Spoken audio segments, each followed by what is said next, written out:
Hey, what the hell are you doing walking around dressed like Star Wars? It's Comic-Con, you idiot. We're going to the Javits Center. Well, you're the idiots, because you three guys would never be walking together. Yeah, you're his boss, and you two guys are enemies. Yeah, bite me, Captain Kirk. Hey, whoa, come on. No, that's Star Trek. Yeah, that's two different franchises. Yeah, sorry, guys. She doesn't know. Nah, it's okay. I'm sorry you have to deal with that. Let's go. Oh, hey, come on. It's not worth it, man. It's not worth it. Not worth it. Hello, everybody. Welcome back to Fanzone Debate. We're here for a contender match. Yeah, an exciting one.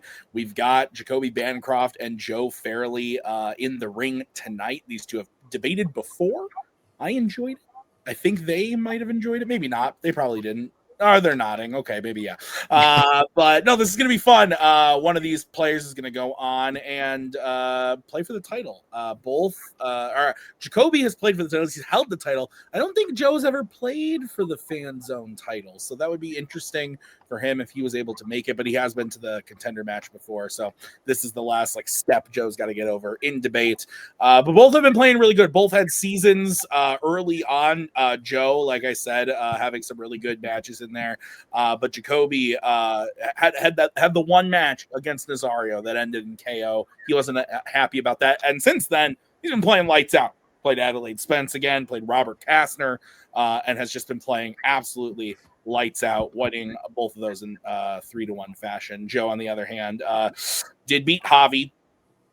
Sorry, Javi. Sorry about that. And now he's here. It was also a really good match. Joe won that as well. Sorry, buddy. But I got Javi and Tyler here on this one. Thank you guys for being here for this. I think it's time to just get into it. Here's how it's going to work. Both players drafted categories. We gave them questions based on those categories. They are going to debate them tonight for our very souls. They are each going to get a 1-minute opening, followed by a 5-minute freeform, followed by a 1-minute closing at the end of the debate. Not Jacoby, because Jacoby's playing. Javi, Tyler, and I will write on our boards who we thought won the debate. 2 out of 3 votes wins you a point. First player to 3 points wins the match. Jacoby and Joe, do either of you have any questions as we get into this? No, just good luck, Jacoby. Good luck, Joe. All right, here we go.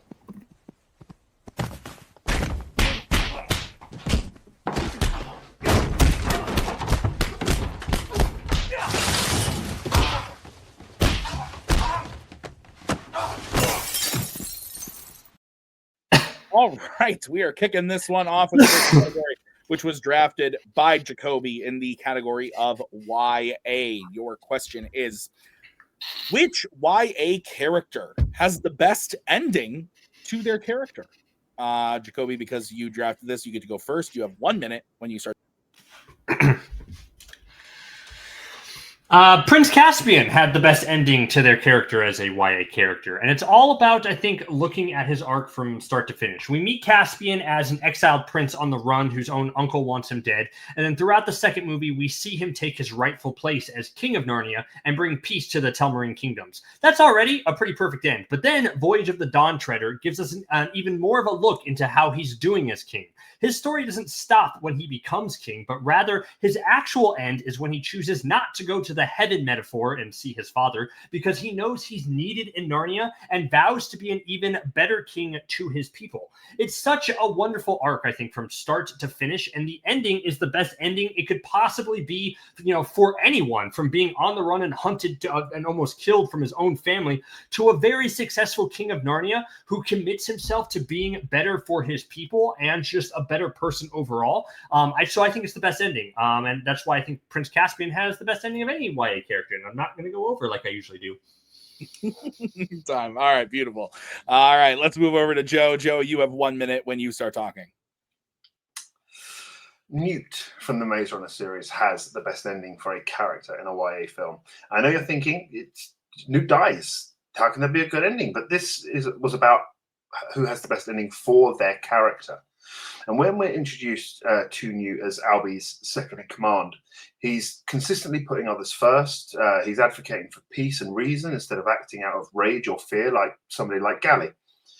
By the time we reach the death cure, he's a leader. He still retains those qualities, though. He even so that when he gets infected, he asks Thomas to kill him.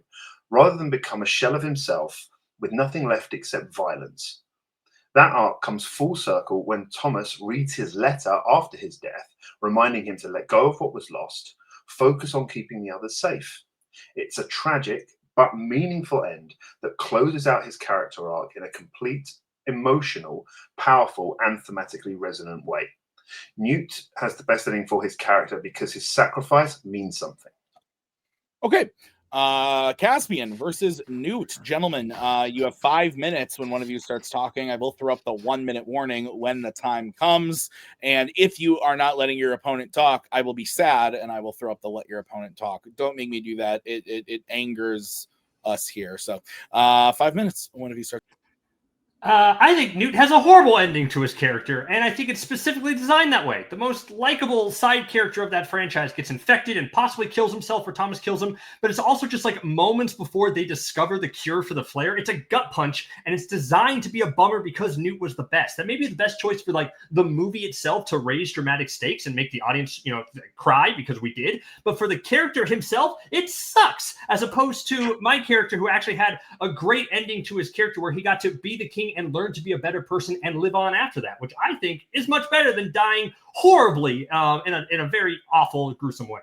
But it's about what's best for their character. We see his relationship with Thomas grow through that series. It's always encouraging him to do what's right for the group, and killing him is that decision.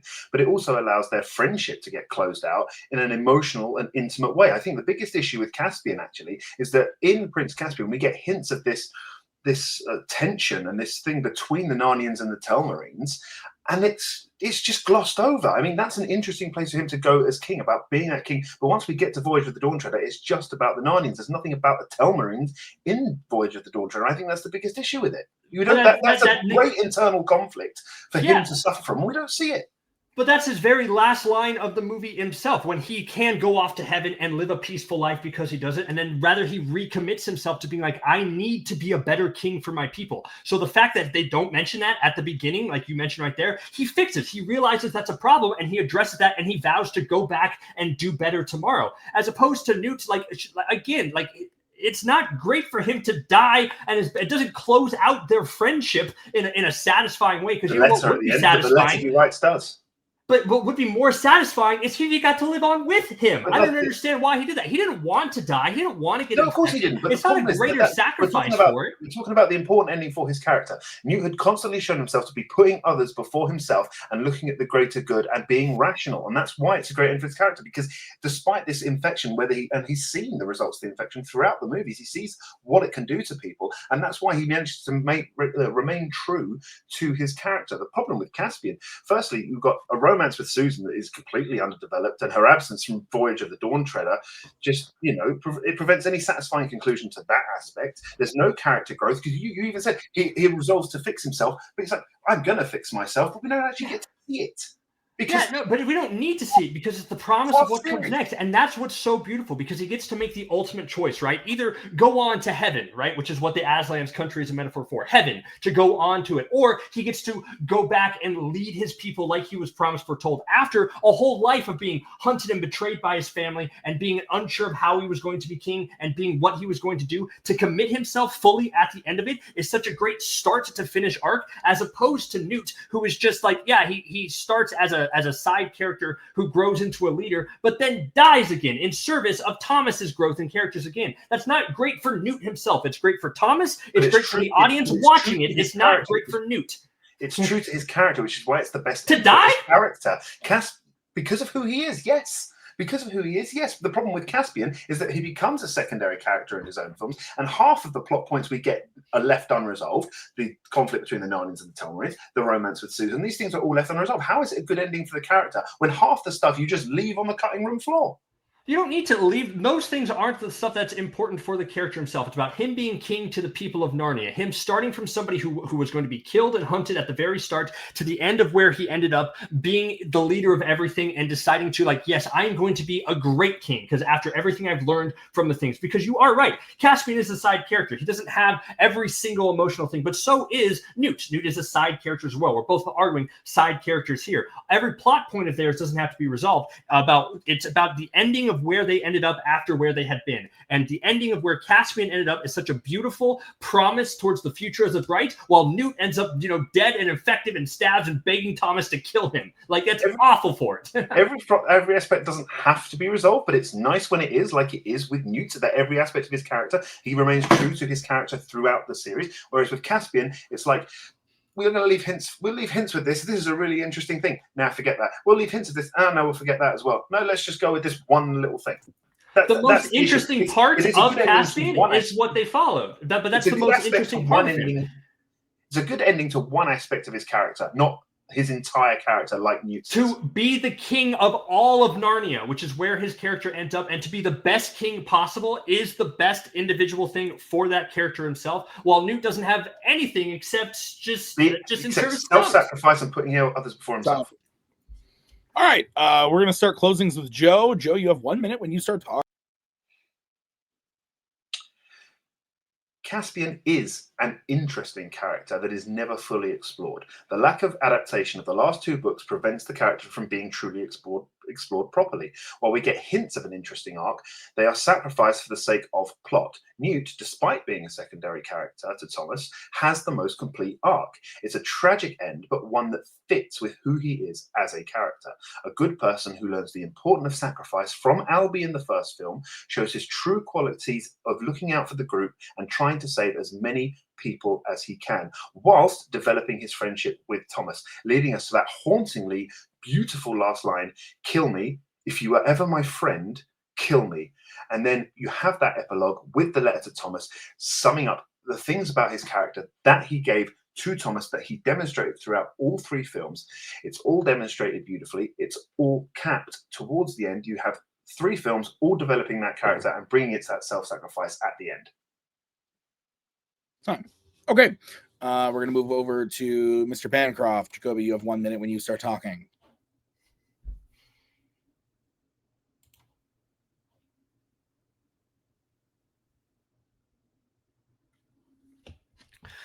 I think Newt has one of the worst endings to his character. After a life of fighting and suffering, to die right there at the finish line while having to kill himself saving his best friend, only for the cure to almost be discovered, is awful for the character. Everything Joe said about the self-sacrifice and everything that Newt learned would have been better if Newt was able to survive and actually apply those later on in his life. But no, he dies right at the end in a tragic gut punch because it's supposed to hurt us, and that's what it does. Maybe it's interesting movie-wise, but for the character, that's almost the worst ending imaginable. It's not a self-sacrifice. He didn't want to get infected. He didn't want to die there, and he did. Prince Caspian has the best ending for his character as he becomes King of Narnia. Joe is highlighting and targeting that some of his arc in the through line didn't get resolved all the way through. But the overall end of Caspian's character is him promising to be a better king to Narnia and all of his people, and not going to heaven because he knows he still needs to do work at home. That is so great from where his character started, and it's such a perfect quota at the end of basically the franchise itself at all, because of how good Narnia can be because of him. Getting a little close on the end there, but it's close. It's okay. All right, you get stricken from the record.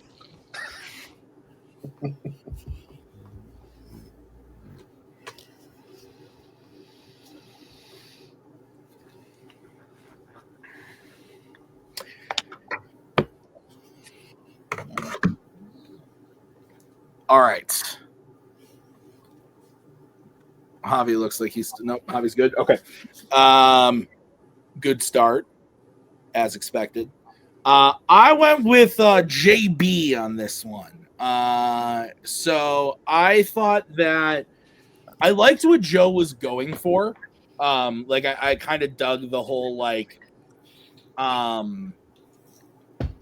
it's not happiest ending or whatever. It's what closes out the whole character in the best way. But I thought Jacoby did a really good job of talking about why Caspian's ending works so well for that character, but also why just kind of dismantling Joe's of being he fucking died. It's like, yeah, like how could that be the best? It's not fulfilling for the characters. And I liked the line where he says, he's like, you know what would have been better is like him living, and it was like just right before they found the cure, and like they could have done that, but it was just like a gut punch for the movie, just cause. And I like that argument. So I went with Jacoby. Javi, Yabba-dee Dabba Die. What do you think? Yeah. No, I know. I'm trying to fix it, but obviously it's not working very well. I actually disagree. I went with Joe. I liked what Jacoby was going for, which was, he's got his own. He could go to heaven and move on, but he realized that his place is in Narnia, which I like that angle of it. I've always thought that ending was stupid, just because it's like, nah, dude, take heaven. Obviously, take heaven every time. What are you, dumb? But no, I like the spin that he put on it.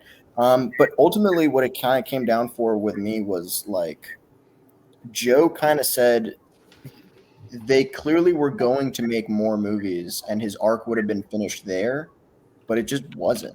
Like, it's kind of a bad ending because the arc wasn't completed. Whereas I think where Joe kind of convinced me was like, Newt's kind of always like, what's best for the group? Like, and then he says like, if it comes down to it, you got to take me out. And then with the note to Thomas being like, anyway, that basically got me to vote for Joe, but it was close. Yeah. All right, Tyler, your thoughts? Yeah, I think this started out pretty well. Two good characters go against each other. I don't know. I don't do preamble. I went with Joe on this one. I really liked what Jacoby was saying about Prince Caspian, but I felt like it was getting kind of repetitive on the more of a surface level. There wasn't as many specifics, and I think Joe was able to introduce a lot of specifics for the Maze Runner trilogy and the moments that Newt shines that kind of builds towards this ending for the character. And also just the way that he was just able to spin the relationship with Thomas and Newt, and how it closes out that relationship with his death, how he doesn't want us to come to violence, and he's always advocating for peace and supporting others. He was really able to build up Newt in my mind as that character, and Jacoby did a good job of trying to tear that down with how he died in a gruesome way, just as a gut punch, and having the tragedy of the cure being right there. But it wasn't quite enough for me to be able to choose Caspian over Newt. Okay, great. So that means Joe is up 1-0. We're going to move on to the next question, which was drafted in the category of comedy by Joe. Your question is, what is the best comedic performance in a spoof movie? We're going to start with Joe. Joe, you have 1 minute when you start.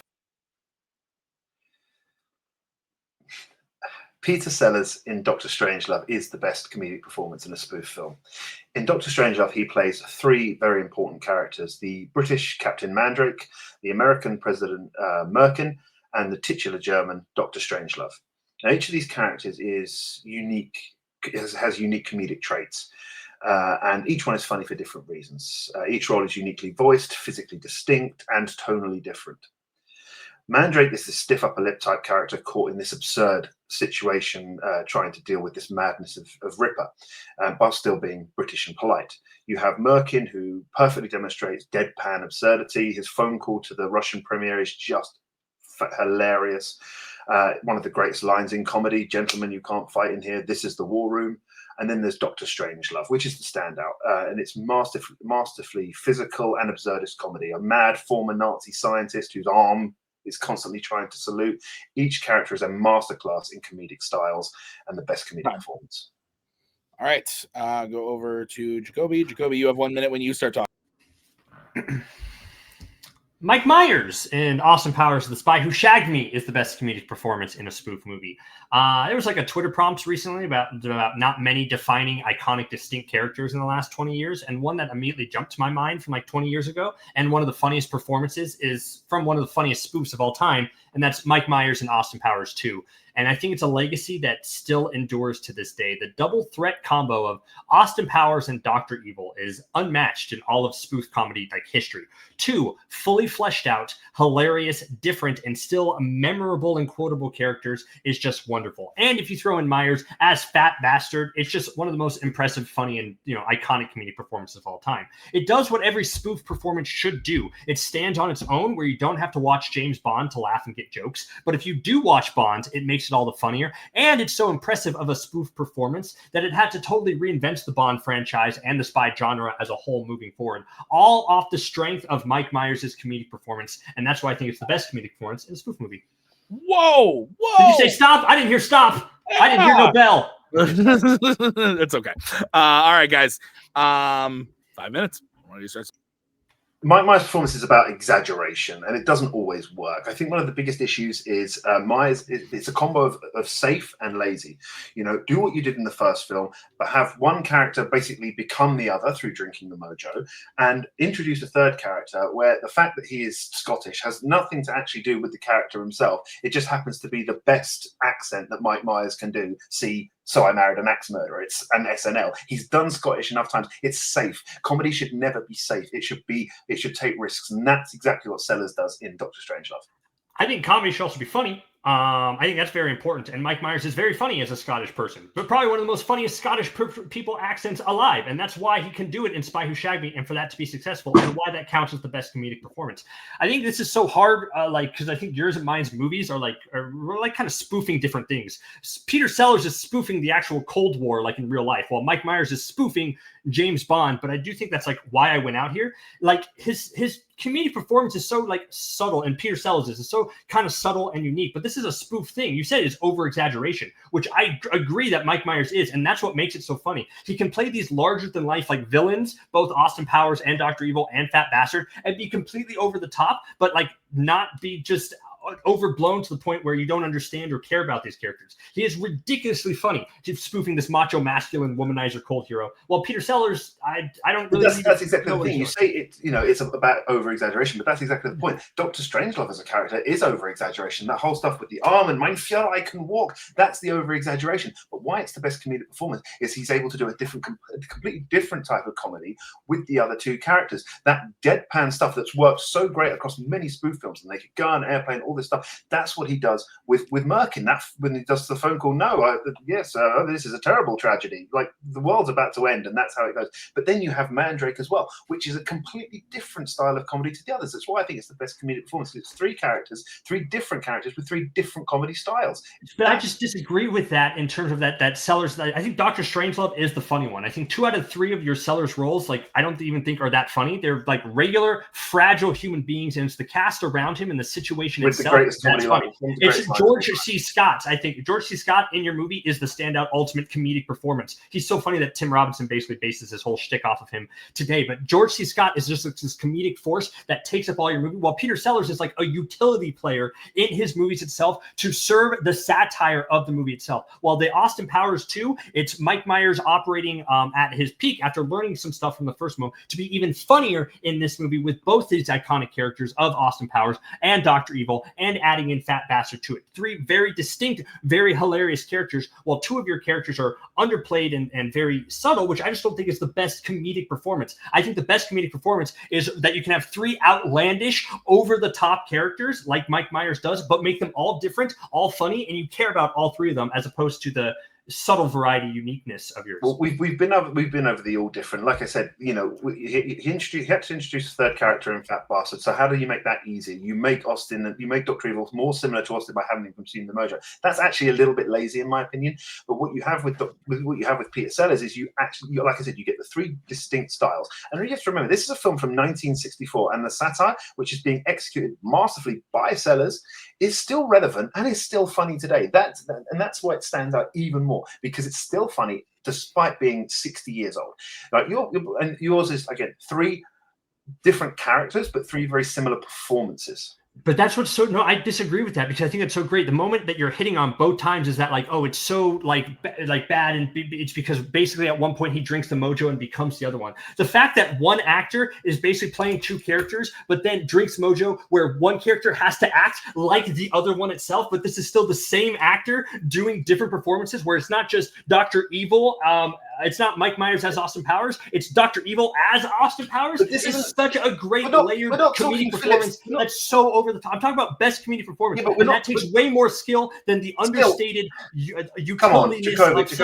We're not talking Philip Seymour Hoffman pretending. Oh, sorry, Tom Cruise. Philip Seymour Hoffman pretending to be Tom Cruise, but that's an actor playing a different actor's character. We're talking about, I wonder if I can do the Austin Powers stuff whilst in the Dr. Evil costume. I mean, come on. He does. But that's like, it's not that difficult. It's the same actor. You're saying like it's not that difficult. Like Peter Sellers is doing very difficult work, being like very low-key and understated, or an exaggerated German accent. Like you're criticizing Fat Bastard for being overly Scottish, where Dr. Strangelove is just an overly German person. But comedically, he's different from the other two characters. But Fat Bastard comedically is the same as Powers and Evil. Time. Okay. We are gonna go to Jacoby first on closings. Jacoby, you have 1 minute when you start talking.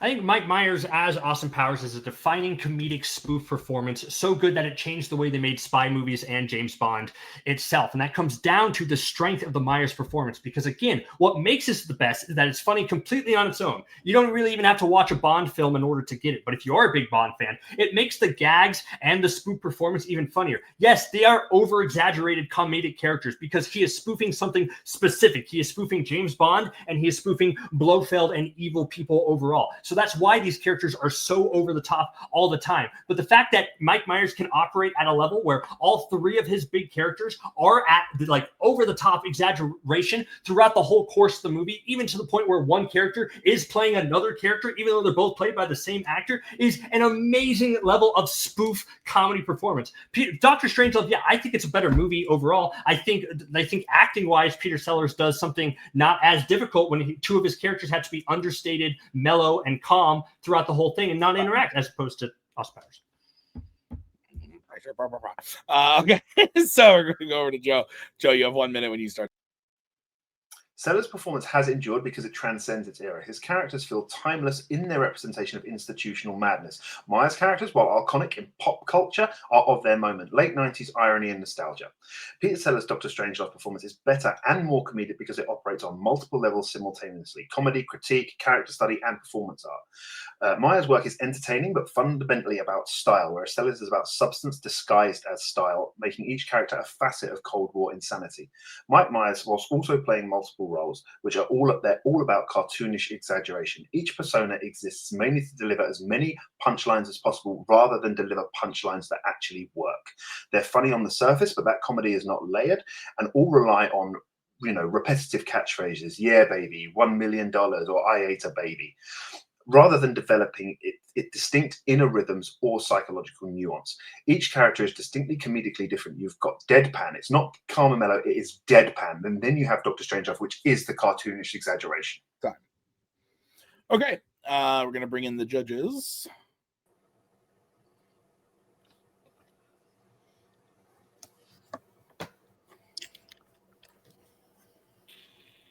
Oh, there he is. Wow.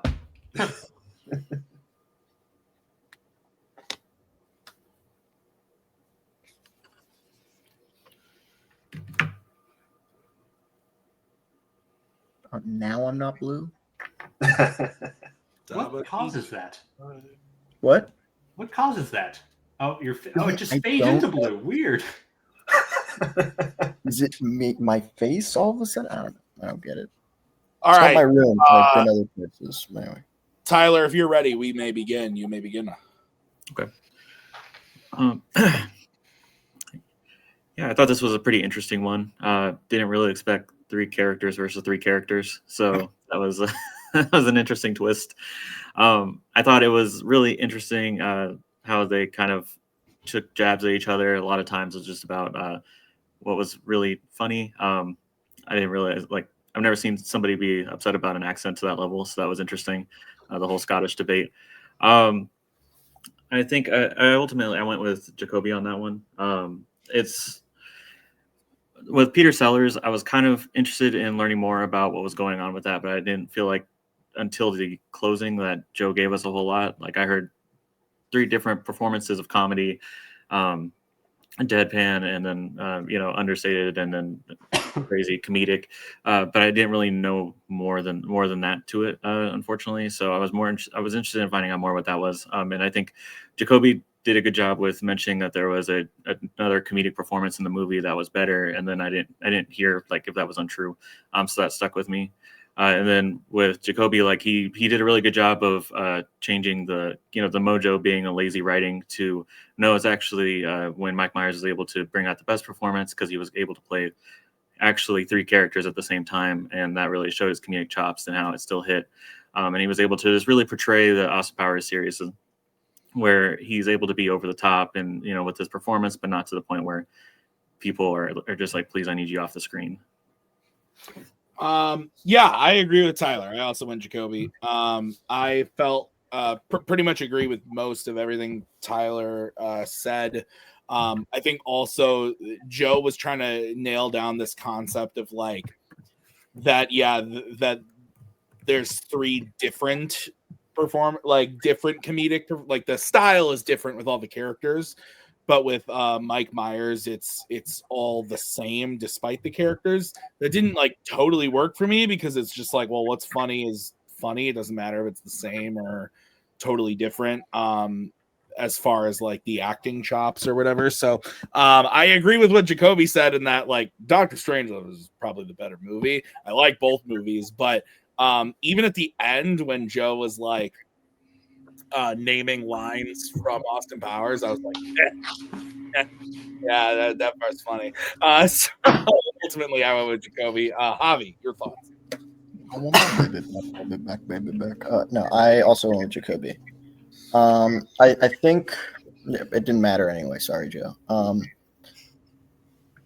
Yeah, I think Joe was good at being like, well, it's very deadpan. Like that's some of the other performances. They're very different, but they're still comedic. Whereas I think, and he's got a good point. I think the problem came with like, you didn't really sell me on like why those deadpan performances really worked. Like Doctor Strangelove's like clearly the funny one of the 3. And then the other 2 are like, I mean, I guess I've seen the movie. I'd never really found the other 2 super duper funny, but I don't quite remember it anyway, so like I needed a little reminder of that and I just never really got it. And I think Joe's attack of like it's not funny when, or it's not impressive when Mike Myers plays Dr. Evil and then has the mojo to play it. But I think Jacoby played it really well. Like, and they mentioned the MI3 thing, but it's also like the Face Off thing where it's like Travolta playing Nick Cage playing Travolta, and it's like, yeah, it's Mike Myers playing Dr. Evil playing Mike Myers. So it's not just like it's just he's just wearing the Dr. Evil costume. It's more nuanced than that, and you kind of do get that in that. So I went with Jacoby. All right.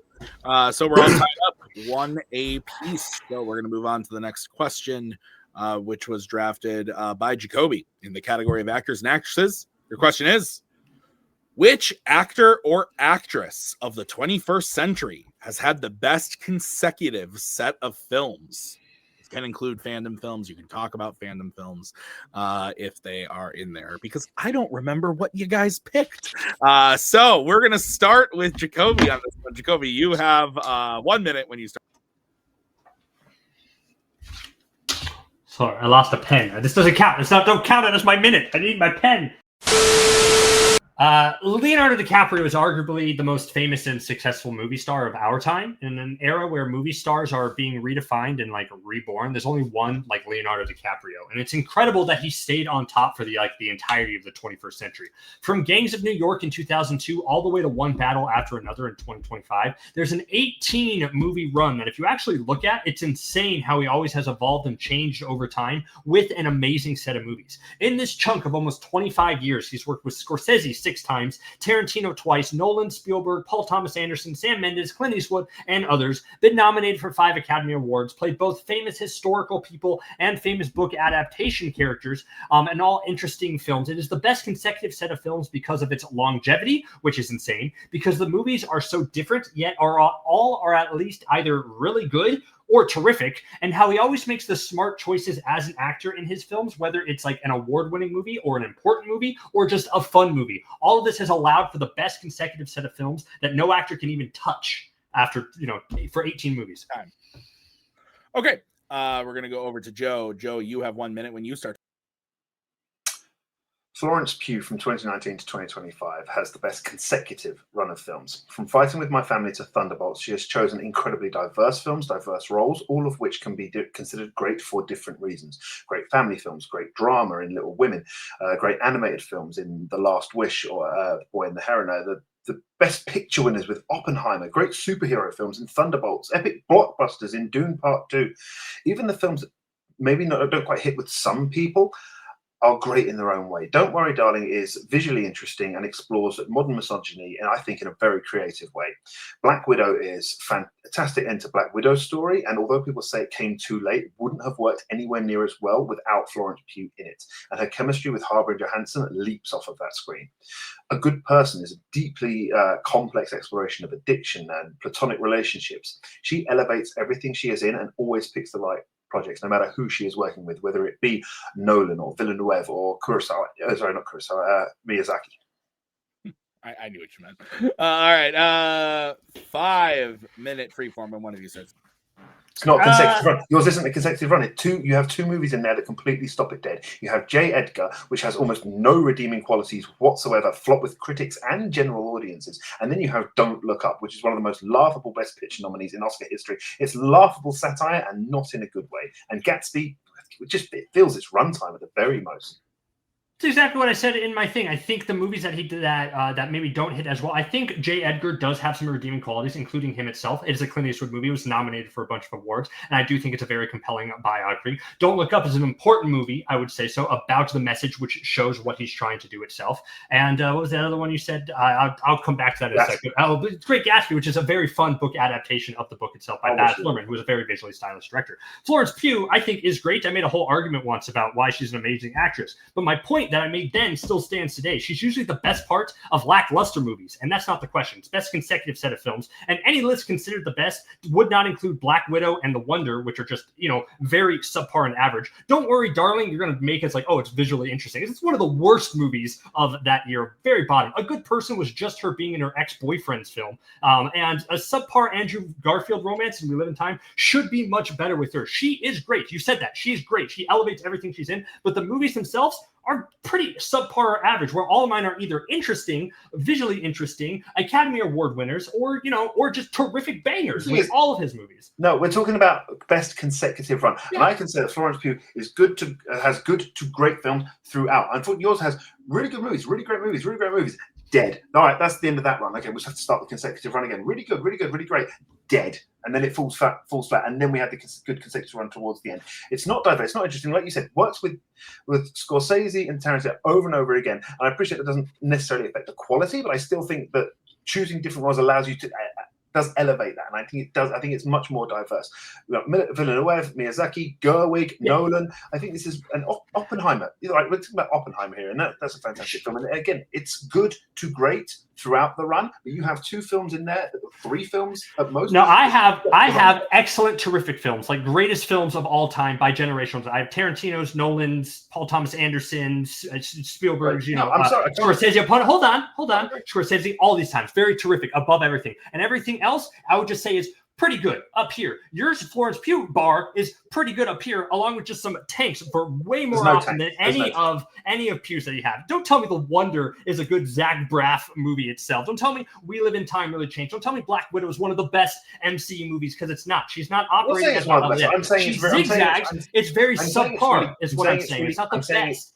I'm saying the films are good to really good. The problem is, where are we starting your run? Because are we going pre-J. Edgar? Because we have to get rid of those, because J. Edgar is awful. J. Edgar stops this run dead. It's boringly paced, and despite focusing on an interesting and controversial character, it lacks any dramatic tension. The aging makeup is awful, about as convincing as Cameron Diaz's New York accent in Gangs of New York. There's another Scorsese banger film itself. You're highlighting just J. Edgar itself, which because it kills your run. It does not kill my one at all. If we're hinging it all on that thing, I think it's a very interesting Clint Eastwood doing. If you don't like Clint Eastwood style, that's fine. But it is a very hold on, Joe. It is a very good Clint Eastwood movie. It's what he does. He does cold, calculating, historical sort of things with the great Leonardo DiCaprio performance. That's what he does with the movie about surveillance state of affairs. That's what I'm saying about why his consecutive run of movies is the best. The movies that Leo picks are always important message. That's why the movies that don't maybe quite work, that we don't love the best, are still important movies, which makes it the best. Like Don't Look Up is an important movie. J. Edgar is an important movie. Everything it has. I pair that along with all the masterpieces that he has made, along with all of these with Nolan, Scorsese, Tarantino, Paul Thomas Anderson. All of those are amazing. That makes it much better than all the subpar movies that nobody has even heard of with Florence Pugh. Everything that they do is like if you're just both our actors have masterpieces. Okay, both our characters have masterpieces. I've got Oppenheimer, you've got Inception, whatever. Okay, that's fine. But what I'm saying is, none of mine stop that run dead. All right, you can talk about a good person saying it's just her ex-boyfriend's movie, but I think it's a very complex exploration of it's not. It's a Zach Braff movie, bro. I think it's a fantastic exploration. It's not my fault you can't read deeply into things. That's not my problem. It's not got nothing to do with me. But the problem is, like you said, you have J. Edgar, which stops the run dead. You have Don't Look Up, which is about as subtle as it is funny. It completely, it's still much maligned as one of the most stupidest nominations for Best Picture that have ever happened. So because nominated for Best Picture, the movies that he are in are nominated an Academy because people recognize that there's greatness in them. Any movie DiCaprio is a part of will either be a defining work of art by some of the best filmmakers alive, or if it's not that, it will be nominated for a lot of Oscars. And if it's not either of those, it will be something really engaging or really funny or really important. It's always one of those. It's always one of those, and that's what all these movies are. All right, let's go to Joe for closings. Joe, you have 1 minute when you start. Pugh's run from 2019 to 2025 is the best. Firstly, because it's more diverse, showing a wider range of great storytelling, and it's able to reach a wider audience. Just not Jacoby, apparently. DiCaprio's run, while it does contain great films, it falls below Pugh's because Leo's lows are so much lower than Pugh's. Her highs are so much higher. While some of my choices didn't resonate with everyone, they resonated with enough people to push them into high ratings. When you delve a little deeper into these films, like Don't Worry, Darling, you can see their worth. J. Edgar, in particular, alienated both critics and audiences alike, and decades later still hasn't found any audience. Don't Look Up has become a punchline, and not in the way a comedy should. You look at Oppenheimer, though, for Pugh. It's a deep character exploration filled with these haunting visuals and thought-provoking conclusions. The Last Wish is one of the best animated films of the 21st century. Dune Part 2 is an epic blockbuster. Little Women is the best adaptation of a story that's been told many times. The Boy and the Heron, like The Last Wish, fantastic animated film where an English dub is maybe better than the Japanese. Time. All right, we're going to move over to Jacoby. Jacoby, you have 1 minute when you start.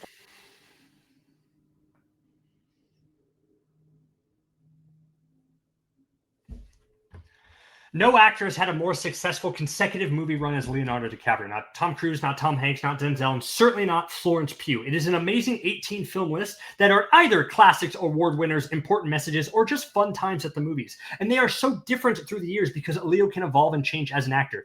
Gangs of New York, Catch Me If You Can, The Departed, The Underrated Body of Lies, Inception, Django Unchained, Wolf of Wall Street, Once Upon a Time in Hollywood, Killers of the Flower Moon. I don't have time to describe why every single one of these 18 movies are great, but I know you all know that. And why it makes Leo, each one of these movies individually great. And I can say this is the best set of films anyone has ever really done. Florence Pugh is a great actress, but she's a lot like Leo, it seems, and she's going to have a long career ahead of her, but she's had too many duds or subpar average movies in this list compared to Leo's run, and comparing it to that is insane. Black Widow versus any of the 6 Scorsese films, a Zach Braff film compared to 2 Tarantinos? Absolutely not. Leo has had the best consecutive set of films. Just because Joe has hinged his entire argument that J. Edgar is bad when it's actually a very important surveillance state movie built at that time doesn't.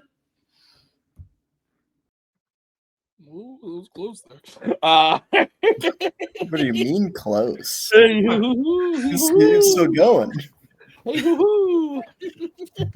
I'm convinced there's a lag because I stop when I hear stop. you know? Well, I'm sure you do. Yeah. I always give you guys a few seconds of grace because I know there's like internet things, but Oh, sure. of everyone, you Damn it! Actually, it plays really well though because he was talking about the surveillance state, and then you just cut him off. So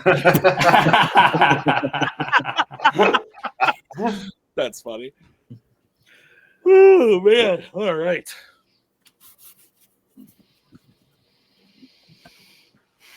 All right, Javi looks ready. How you doing, Tyler?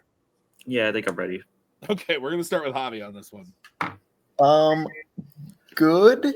I didn't get a lot during the actual body of it, I feel, just because there was a lot of like talking over each other, which is not like, whatever, but it's just like, I don't know, it just seemed like J. Edgar is bad. Well, so is The Wonder. And I was like, are they? I don't know. I've never seen either of them, and now you've convinced me that I shouldn't also. So good job, I guess. I think it kind of just came down to it honestly did weirdly come down to whether The Wonder is worse or the J. Edgar is worse, I guess. What would Jacoby? I think Jacoby was able to like I think Joe was like playing up the like, no, Black Widow's really good and The Wonder's really good and Don't Worry Darling's actually really good and it's just misunderstood. And I think Jacoby just kind of smacked it down by just being like, it's a Zach Braff movie. And I'm like, I haven't seen it, but if that is the way you're going to describe it, and that's all you're kind of giving me from Joe and Jacoby, you can't be like, well, I don't know, just like, oh, the makeup effects in J. Edgar are bad, and it's kind of boring, and it's like, yeah, but like most biopics are kind of like that, aren't they? Like, I don't know. I think if you're like, well, the worst one is Don't Look Up, which I don't like, but I get why people might like it. Whereas, like, I don't know. It just didn't seem like Joe really bought the fact that like his kind of duds were that good. Like he wasn't able to like actually back them up. So I went with Jacoby for that. All right, Tyler, what are your thoughts? I thought this one was probably the closest one that we've had tonight, at least for me. The whole time I wasn't sure which way I was going on it. I think that they both fought really well. They were really passionate about their choices, which was really nice to see. And it was kind of cool to see older versus newer and see kind of what was going to win, 18 movies versus the amount that Joe said. But at the end of the day, I did end up going with Jacoby. I think Joe tried to do as much as he could to tear down Leo, and I think that he did a pretty decent job on J. Edgar, but he went on it so hard that it kind of just, that's 1 out of 17, and we're talking about the best consecutive set of films, and for me, it's more like even if it dips down like a roller coaster, it can go right up.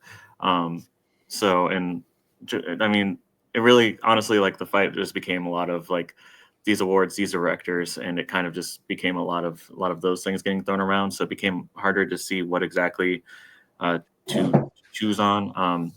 And I think just some of the defenses for J. Edgar were just better. And as much as I love Zach Braff and Scrubs, it was a good attack on Wonder, a movie I don't know anything about other than the fact that apparently Zach Braff and Florence Pugh do it. So, well, I believe Mr. Braff has been slandered a lot because the Braff movie was not The Wonder, wasn't it? The other one, the one with Morgan Freeman. Good person, yeah.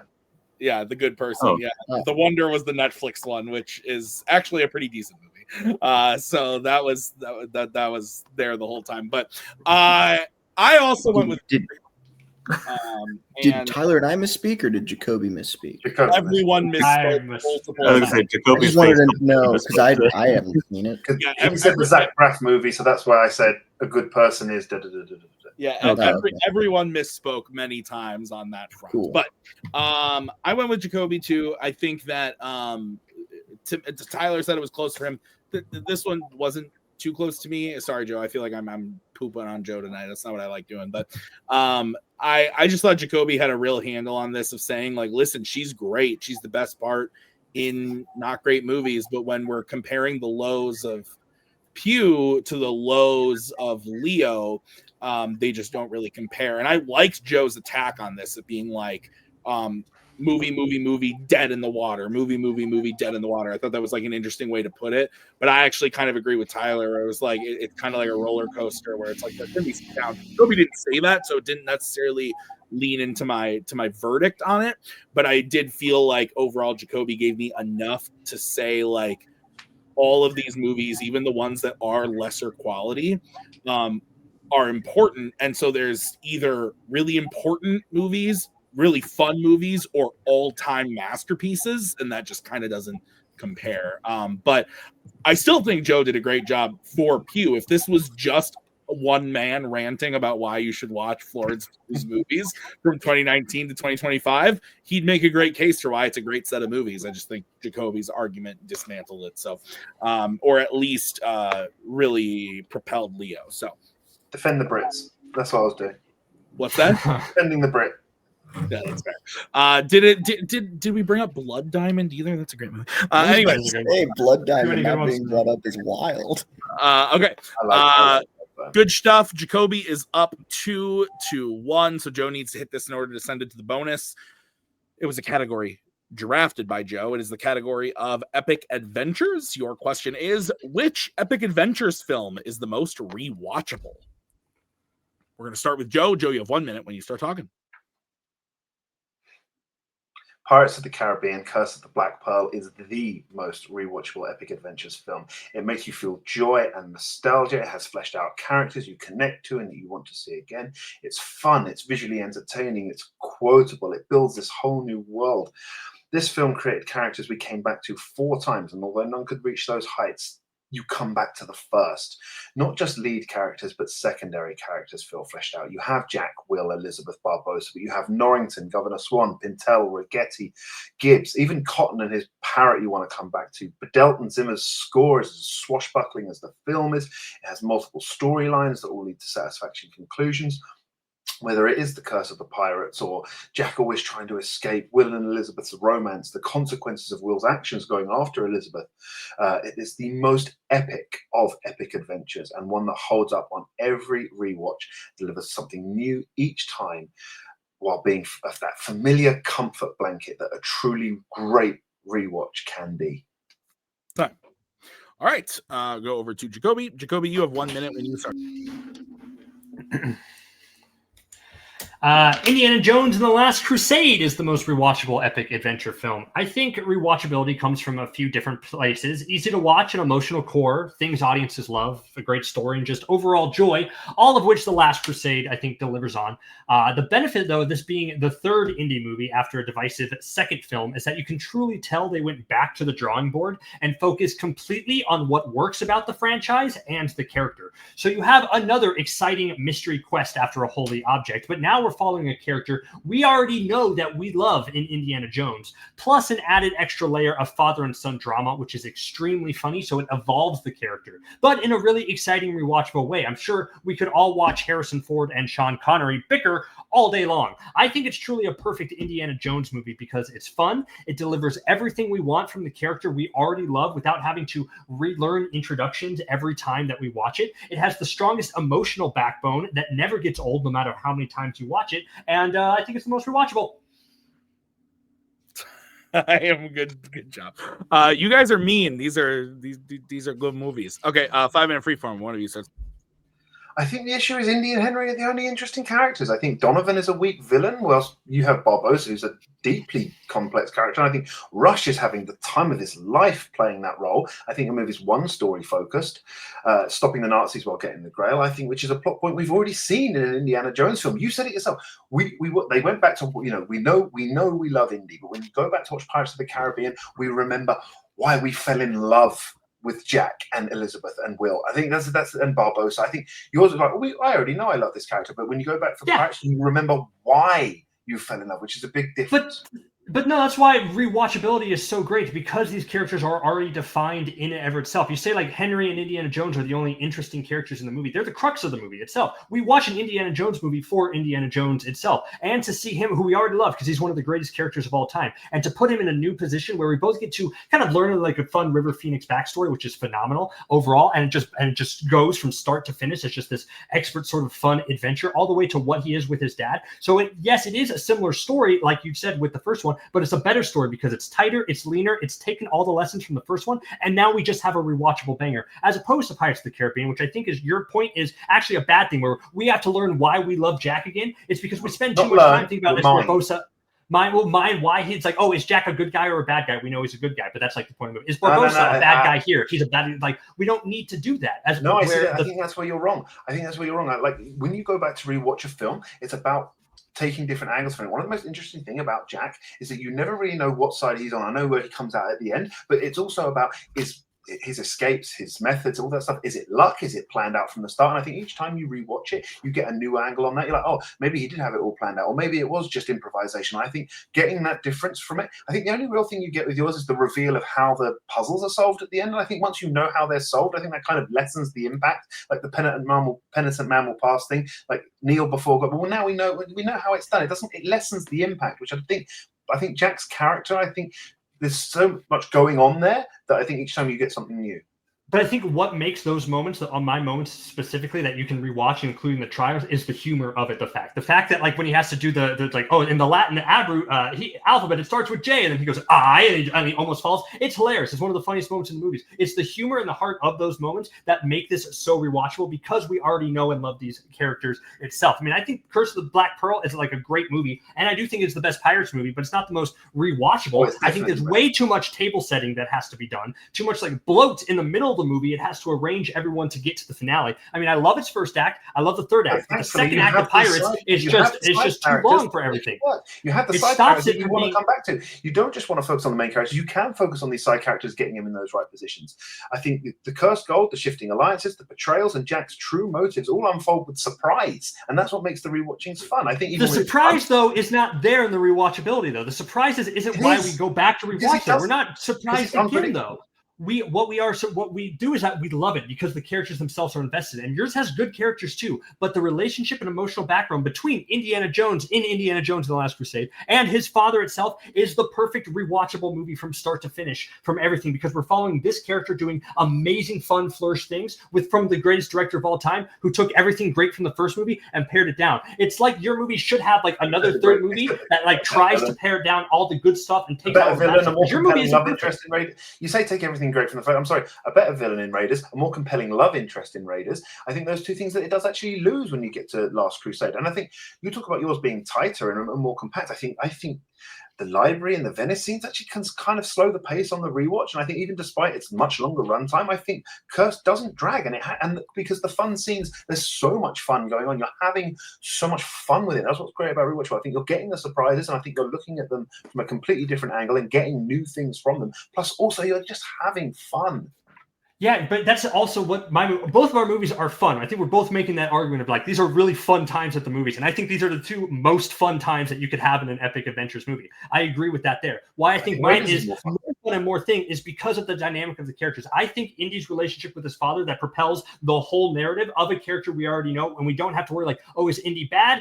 Or what is Indy's whole deal? Is his father bad? Is not the whole deal. The emotional crux of that relationship that carries it through makes it rewatchable from start to finish. As the Caribbean, it's like, is Jack bad? Is he? What's he thinking this time? That's less interesting and rewatchable. No, it's not. It's not, because you never know you don't know where he's coming from. I think each time you watch it, you get, like I said, a new angle on that. I think the issue with Indy and Henry's relationship is that although it's an interesting relationship to view, once you've viewed it a couple of times, it can become a bit samey. But with Pirates of the Caribbean, you have all these different characters who have various different relationships, and all of which are interesting, which you can pick up depending on where you are when you watch it. Okay. Let's go to Jacoby first. Jacoby, you have 1 minute to close when you start.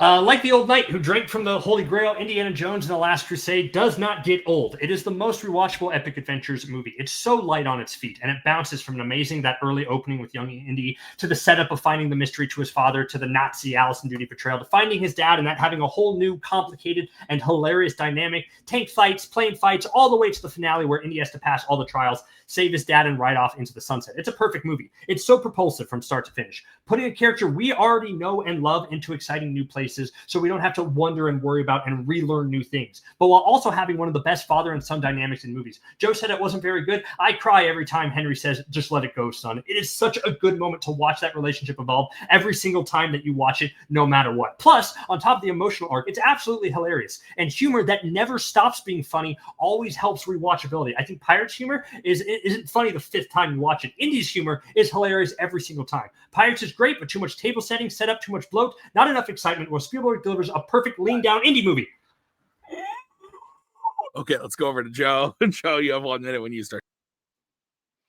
Curse of the Black Pearl is fun, flashy, and has this brilliant mix of mystery, swashbuckling adventure, and supernatural intrigue. It builds a fully immersive world from Port Royal to Tortuga to Isla de Muerta, filled with rich characters from Jack to Barbosa, even to the 2 unnamed British soldiers that turn up. I know Coho knows those names, but anyway, Jack is easily one of the most entertaining characters in modern adventure cinema, and his unpredictability keeps things fresh, as do the constant twists and turns. Even the comedy is woven into plot and character rather than being punchlines. Like, Marcus can blend in anywhere and it comes up. It's just a punchline. The Last Crusade, while a great film, leans on well-worn tropes. The villains feel flat, especially when compared to Barbosa or Pintello Righetti, or even to Belloc from the first film. I don't think Alison Doodie's character is very interesting. I think Marion Ravenwood is a far more interesting character, and I think it does lose that. Once the puzzles are solved in Last Crusade, there's no desire to go back and see how they are figured out. The film has interesting relationships compared to multiple in A Curse. Gave you both a couple of little beats on that one. All right.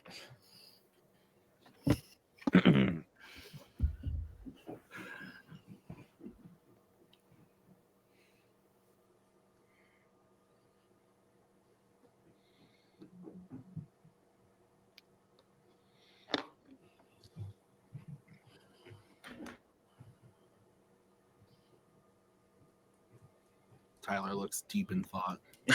Yeah, give me a second. So it's tough. And I'm still blue. Blue. There is one other franchise in this category that is also very, very fun and rewatchable, but we didn't go there. I was really surprised, and I realized like halfway through the debate, I was like, wait, why would we? Whatever. Okay. Yeah. There were a couple that I thought. Yeah. I think all the franchises have one where you're like, yeah, that could be. There's a lot of them. I mean, like the War of the Rohirrim. Yeah. All right, Tyler. I like that more than I thought I would. We're good. I like it, but it's not. Yeah. It's not. No. All right. I went with Joe. And I thought that, being fair, Joe's closing wasn't very good, but I thought the rest of his argument, I thought it was pretty great. He really convinced me of why his movie has all of the rewatchable aspects, with like the characters like Jack and Elizabeth and all of the side characters and everything. But also just like the action, the flash, great villain, great mystery. And I love Last Crusade. I like it better as a movie than Black Pearl. Last Crusade's like one of my favorite movies. But I disagree in concept. I think Last Crusade's the best indie movie, but Joe kind of convinced me in the argument why, well, if you're going to pick an indie movie, pick Raiders. It's better than Last Crusade. It's more rewatchable. It's got the better villain. It's got the stuff that Curse of the Black Pearl has that Last Crusade doesn't. And so I did like Jacoby's argument for Last Crusade, like everything he was saying. Like, I'm like, yeah, I love this movie, of course. Like tanks, fights. It was the opening of his closing where he was like the man who drinks it does not get old. That was great. So lots of good stuff, but I think Joe just overall convinced me more why Curse of the Black Pearl is the more rewatchable movie. So Javi, your thoughts? The knight does get old a little bit, slowly, but he does get old. One of you chose the correct answer, but I think the other one of you argued it better. And the one that argued it better was Joe. I think Jacoby's right that I think Last Crusade's the most rewatchable indie movie. It's probably the most rewatchable of all the Epic Adventures movies. That's what my choice would have been. I think Joe just kind of knocked it down with like the villain's not that memorable, which is true. That's one of the things in that movie that's not super strong is like Donovan, who kind of cares. It might as well just be Belloc again. I think Joe was able to be like all the stuff in Pirates, the side characters, the beginning, middle, end, Jack as a character, all the settings, they're all kind of like, they're all new and you just kind of want to take it in. And it's just like, and you pick up certain things. I'm not sure he mentioned that specifically, but like I think that's implied. Like with all the side characters, there's more to enjoy, I think.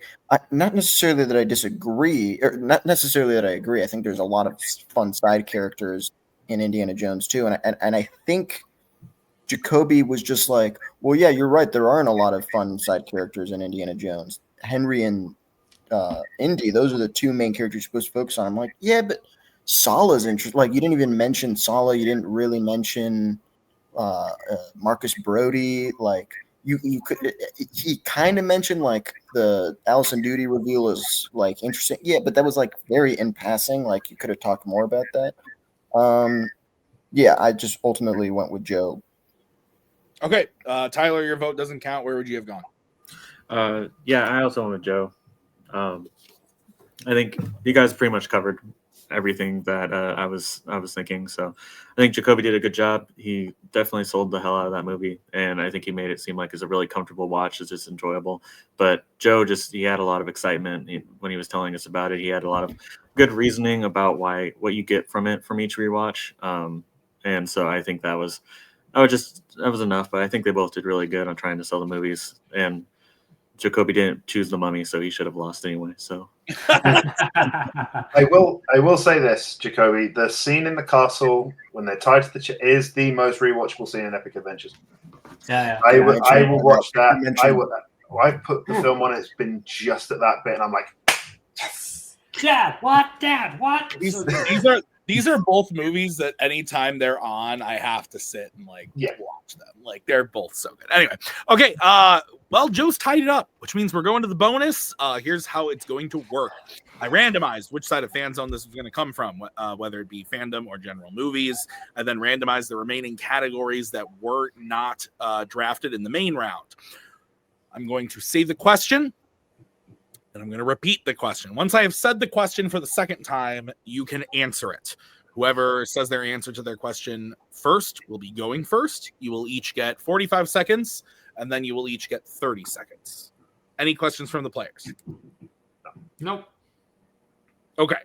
The side of Fanzone that was randomized was fandom. The category was creature features. The question is, who is the best creature features villain?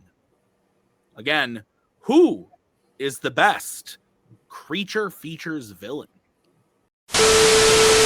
I'll pick Jaws, the shark in Jaws.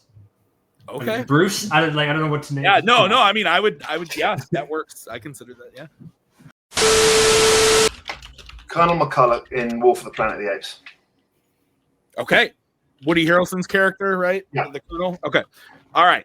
So we have the Colonel from War for the Planet of the Apes, Jaws, Bruce the Shark, however you want to call it. So we'll, for the sake of the argument, Jacoby, what would you like to call the shark? Just Bruce or? I'll say Bruce. Okay. Yeah, Bruce. I'll name Bruce. For the sake of the argument, so we're not hung up on that. let's so I don't burn sometimes. Like, what's his name? Is it, yeah, exactly. Okay, so we are gonna go starting with Jacoby because you spoke first. Jacoby, I'm gonna stay on screen to give you your countdown. You have 45 seconds when you start talking.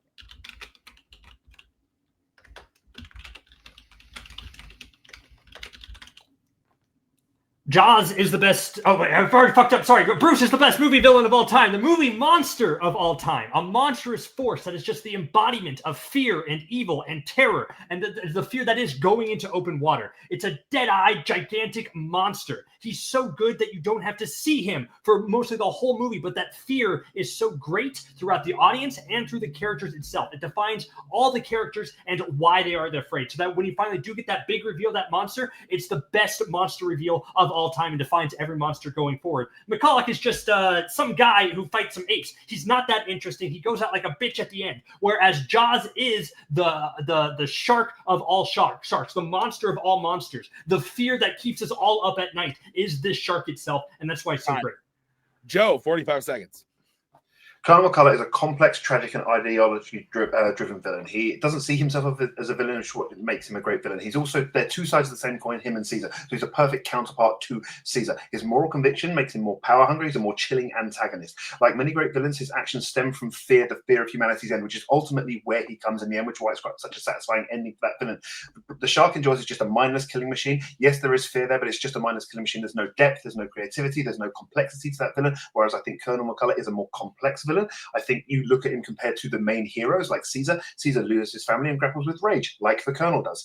Their conflict isn't just species, it's philosophy versus philosophy. I think there's so much more, so much deeper, so much more complexity with that villain, which is more than just a mindless killing machine.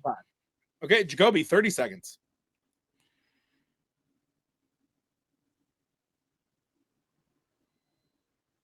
Yes, McCulloch is complex, and yes, he is tragic, but that doesn't make him the best the movie villain here. Bruce is the best monster force, especially in relation to the other character itself. To see how the other characters, Brody, Hooper, and Shaw, have the fear of the shark in him and how they react to the shark makes it the best, makes the movie even better itself throughout all the interactions with his characters. You say McCulloch is best because he interacts with Caesar this way. The way that our characters interact with Jaws itself makes this the best movie of all time. It's what terrifies everything itself. He is a force to be reckoned with. He cannot be stopped.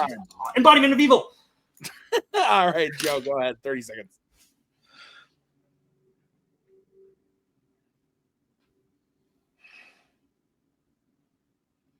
I think in terms of character, you have to look at where the Colonel reflects Caesar. I think the Colonel represents what Caesar could become if he was acted on his more vengeful instincts. I think that's more interesting. I think it's more interesting for the character, and I think it's more interesting for the film. The key to Jaws is the relationship between the three characters, not the actual shark itself. The shark is just a plot device. It's a mindless killing machine that is just a plot device. I think the Colonel is a much more interesting character, and I think he represents the hero better than that. I think it's a better juxtaposition, which works more filmically, and it's more plot, and it works better for the plot and the story of the film itself. Again, mindless killing machine versus someone who represents the hero. Oh, you guys are not making this easy, which is what I love. Okay.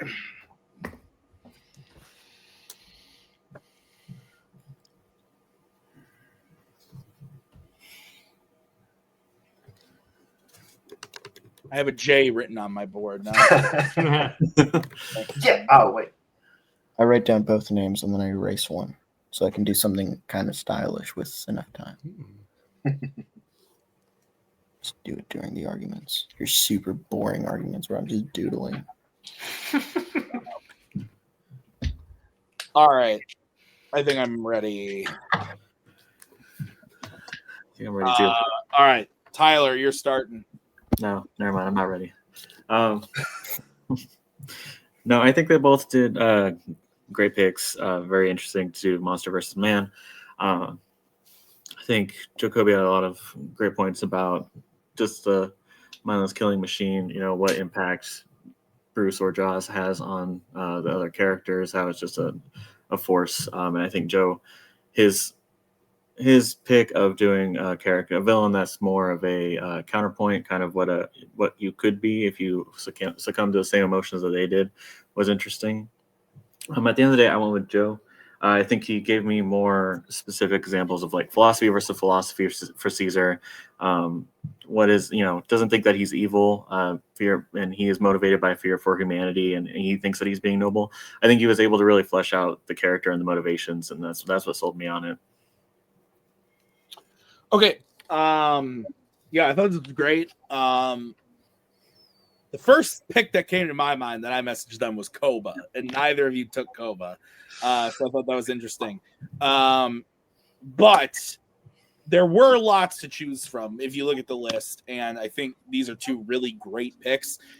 Funny enough, this is also my number 2 and number 3 creature features films. Like Jurassic Park is number 1, and then Jaws 2, War is 3. I love both of these movies. They're both 5 out of 5 movies for me. And Bruce and the Colonel are a lot to do with it. I agree with Tyler that like I liked what Joe was going for with the Colonel being like the opposite, like the juxtaposition of Caesar.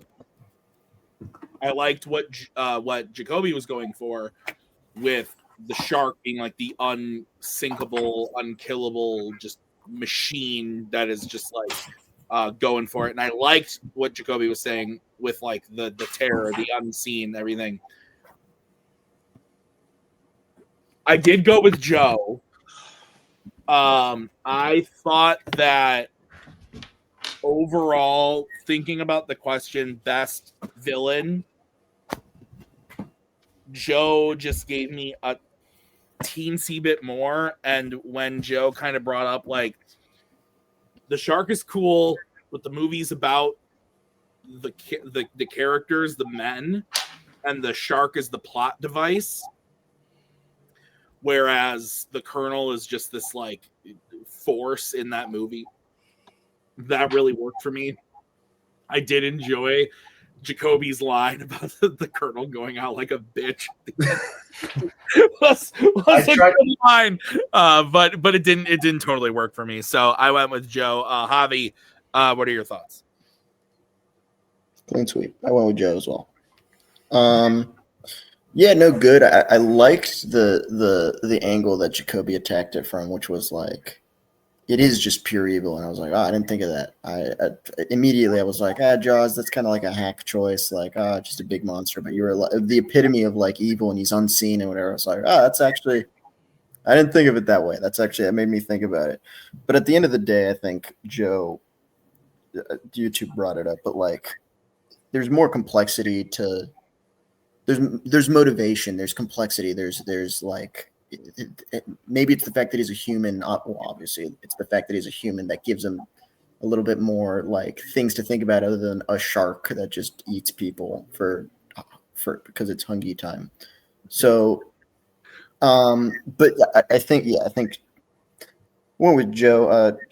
I would have gone with Krang from the Out of the Shadows, but that's fine. That's okay. Shut up. Okay.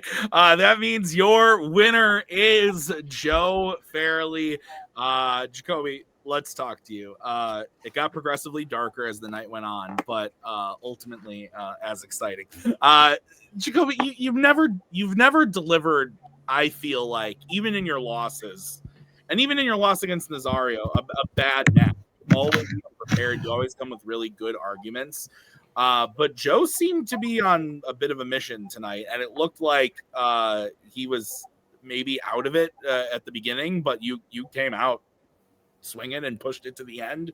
I've said this a bajillion times, but I've said it I'll say it again today. I love it when people pick unconventional choices, and I think the shark was one that really could have worked, and it almost did, but didn't quite squeak it out. How are we feeling about the match today. Yeah, and, happy for Joe. Congratulations. Hope it goes on. I wanted to win. I always want to win. All that, but I'm not sad about my performance in any of the categories. I think they were all pretty close, and I made the points. I don't think I left anything on the table. I think I picked Jaws because I think it's a great villain, but then I realized while talking, it's like there is so much to say about this character to really get into in 45 seconds that I probably maybe should have gone something more singular that I could have, attacked in very specific examples besides very broad philosophical. This is evil and why, and I thought that would work at first. And while I was talking, I realized I didn't. This had I was really happy with this. I thought this was a really fun debate. It reminds me why I love debate so much and why it terrifies me. I will say I remember it's like one of my favorite moments that I realized for myself is that when in the Austin Powers question itself, where Joe brought up that, hey, Dr. Evil switches roles with him and he drinks the mojo and that's why it's bad.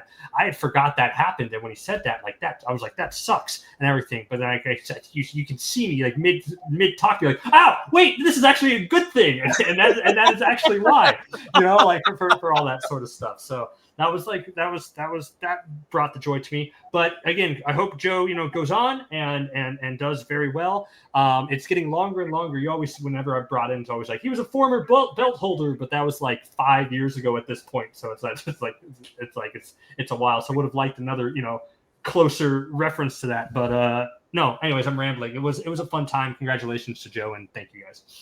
Jacoby, you say you hope Joe goes on, but Joe is going on to play your teammate Amaru Moses. Right. Okay. I knew that this would come out, but I also now I can cut the niceties. Joe, I hope you lose. I hope Rue crushes you into dirt.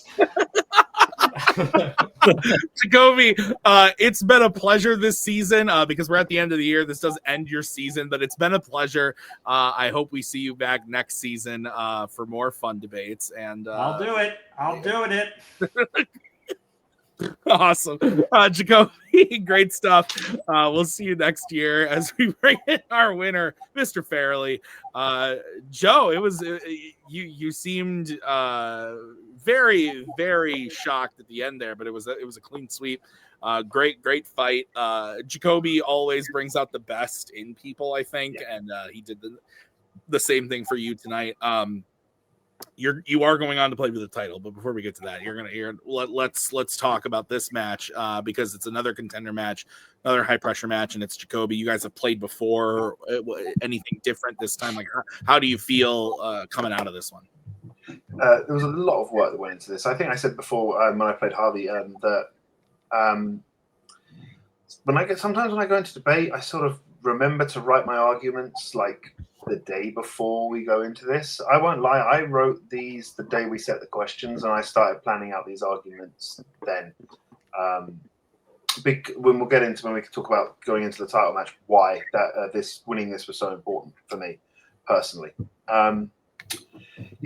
It's funny when you go into this, you sort of when you start to look at your arguments and what you picked. I debated. I was picking Leo for so long. You messaged me about it initially, and so when you didn't pick it, I was shocked. It was because of that counterpoint. Because I was thinking of the consecutive run with such a dip there. It felt like it was an easy point to attack, and I wanted something that was maybe not as high, but more consistent. I think that's where I tried to go with that. The one I was convinced on that I was like, I can get, this is the one I've got, was the Pirates of the Caribbean one. That was the one where I just think I really like the argument I've written here. I really like what I've done with this. And so when I was 2-1 down going into that, I was like, no, I have this. And if I can get to sudden death, then we'll see what happens. And if it's fandom, at least I don't have to think too hard about what. And then I didn't end up thinking for ages. I was like, do I try to just at least get Tyler on side and go for Dennis Nedry or something? just tug at those little heartstrings there and But ultimately I thought it was like, what can I actually argue? What can I actually what can I figure? And it took me a while, and then I tried to remember what was in creature features, and I went apes, and then the first thing that came was Colonel McCullough, and I just Jacoby was fantastic. Like I said, that Leo argument, I thought because I planned for the J. Edgar takedown, I thought that's what he'd hit me with. so I can attack that. And he defended it fantastically. And yeah, the comedy one again. He got to pick first. He picked Mike Myers, and I went, okay, I should also pick someone who's played 3 characters if you want to play that game, and we'll go that way with it. So that's what happened. I was like, I have to construct an argument against 3 different character performances, so I will pick another just the same. And it didn't work out for me, but like I said, that's because Jacoby is a great debater, and this is where it goes. All right, Joe, you're moving on to the title. You've never made it this far in debate, and yeah, I think it's really exciting for lots of different reasons, which we'll get into. But I guess the first question I have for you is going into this. You've never played in a debate title match before here, at least. And so do you have any thoughts about that before we talk about everything else? I haven't played in them, but I have watched them. I think I've made it clear that I watch everything that the trivia channels produce. I watch every match, no matter what it is, because I think, the people work hard to construct their arguments. People work hard to study these films, and the least I can do is give it a like and a view and say, that was a damn good match. And yeah, this is against someone who I consider a close friend, a good friend in this league. So I'm looking forward to it. A few more things to plan out. Much more work. Yeah, Joe. I mean, I alluded to it. I think you kind of did too. This now means that you are at all 3 of our title matches at our final act here. You're playing for the singles fandom belt against Kaiser Wang. You are the current teams champion, and you're playing these 2 knuckleheads over here for the teams title. And now you're playing for the Fanzone debate title against Rue. So lots of different competition, lots of different types of play. But what are your thoughts? I think I've sort of made it clear earlier this year where my sort of trivia stuff is going, and the stepping back is starting to happen. And then Kaiser beat Tyler, and I went, okay, I'm bringing the notes back out again. Because I've always said I wanted to be the singles champion twice. That's all I wanted. And then I knew obviously he was the team's champion, and then this came up, and I was like, oh, I could be in all 3. And I won last one standing. That could be a hell of an end to the season. And I actually think it's quite fitting that it's Rue in this title match, because the last one standing was sudden death against Rue. The team's title 4-way match included Rue. The number 1 contender for the singles match was against Rue. Rue has been all over this channel this year, and has definitely earned a. We obviously aren't close to talking about awards yet, but I mean, we talk about them, but not like actually nominating people. But he's been in the conversation all year long. But I think you just made a very clear argument for your own name in there as well, Joe. It's a disgusting feat, frankly. Yeah, and it's obviously been, just from what I've said, I think it's been a disgusting feat from Rue this year. Absolutely. I'm glad that there is an end of year event that we can play each other in, because we've been sort of not at each other's throats. That's not the right, but we've been both competing at high levels for things, and I think that it's nice that we can have something that's going to be very long, like the last one standing was. It'll be a long. It'll end how it began. In terms of us going head to head for a long time, not necessarily who wins, because Rue is a fantastic debater, and yeah, I'm very much looking forward to it. Yeah, I am too. I think we all are. Joe, congrats on the win today, and I look forward to seeing a lot of you in the final event of the year. Lots of good stuff. Hell of a match. I think it's time to wrap it up. Thank you to Javi and Tyler, gentlemen, for taking time out of your evening to help me judge this one. I appreciate it. Thank you to Jacoby and Joe. Guys, that's it. Next week, we got one more full week of stuff. Some fandom matches coming up, and then we've got the the big one. It's the final act. We got all the matches, these matches, other fun stuff planned, some interviews with people behind the scenes, lots of fun stuff. So be sure to check that video out when it drops next Saturday. It's going to be great. So thank you so much to everybody who else helps run this thing. Kirk, Brian, Mark, Nick, we appreciate you. We'll see you next time on another episode. Until then, bye. There we go. Thanks a lot. Come again.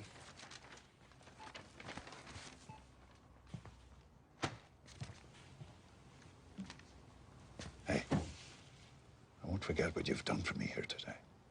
I would prefer that you do.